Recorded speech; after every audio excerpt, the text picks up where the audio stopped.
కర్ణాటక సంగీతానికి ఎంఎస్ సుబ్బలక్ష్మి చేసిన సేవలు అజరామరమని శ్రీ వెంకటేశ్వర సంగీత నృత్య కళాశాల ప్రిన్సిపల్ డాక్టర్ ఉమా ముద్దుబాల అన్నారు.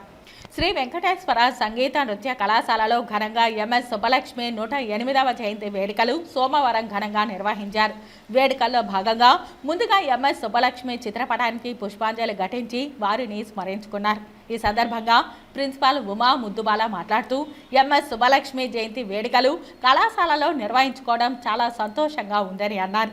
టీటీడీ యాజమాన్యం, మున్సిపల్ కార్పొరేషన్ సహకారంతో ఎంఎస్ సుబ్బలక్ష్మి విగ్రహాన్ని పునఃప్రతిష్ఠించినందుకు ప్రత్యేక కృతజ్ఞతలు తెలియజేశారు. అంతకుముందు ఎంఎస్ సుబ్బలక్ష్మి గానం చేసినటువంటి కీర్తనలను సంగీత నృత్య కళాశాలలోని ఓపెన్ ఎయిర్ ఆడిటోరియంలో సంగీత కళాశాల అధ్యాపకులు మరియు విద్యార్థులు గానం చేసి స్మరించుకున్నారు.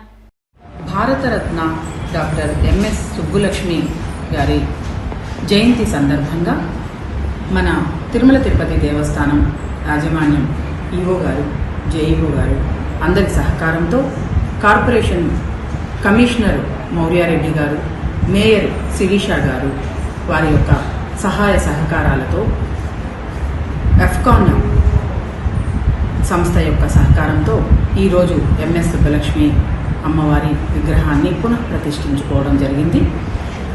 ఆ సందర్భంగా ఎస్వి సంగీత నృత్య కళాశాల ప్రిన్సిపల్ అధ్యాపకులైనటువంటి మేము విగ్రహం వద్ద వారికి పుష్పాలతోటే ఘన నివాళులు అర్పించుకోవడం జరిగింది. ఇప్పుడు ఎస్వి సంగీత నృత్య కళాశాలలో వేదిక వద్ద డాక్టర్ ఎంఎస్ సుబ్బలక్ష్మి అమ్మవారికి పుష్పములతో ఘన నివాళులు, కచేరీలు, వోకల్, వయలిన్, వీణ, ఫ్లూటు, మృదంగం కచేరీలతో డోలు, నాదస్వరం, మంగళధ్వనితోటే అమ్మవారికి కచేరీలు నిర్వహిస్తూ ఘన నివాళులు అర్పించుకుంటున్నాము. ఎంఎస్ సుబ్బలక్ష్మి గారి జయంతిని ఈ విధంగా సెలబ్రేట్ చేసుకుంటూ ఉన్నందుకు ఎస్వి సంగీత నృత్య కళాశాల తిరుమల తిరుపతి దేవస్థానం యాజమాన్యానికి సర్వదా కృతజ్ఞులమై కార్పొరేషన్ వారికి ధన్యవాదాలు తెలుపుకుంటున్నాం. ఓం నమో వెంకటేశ్వరాయ.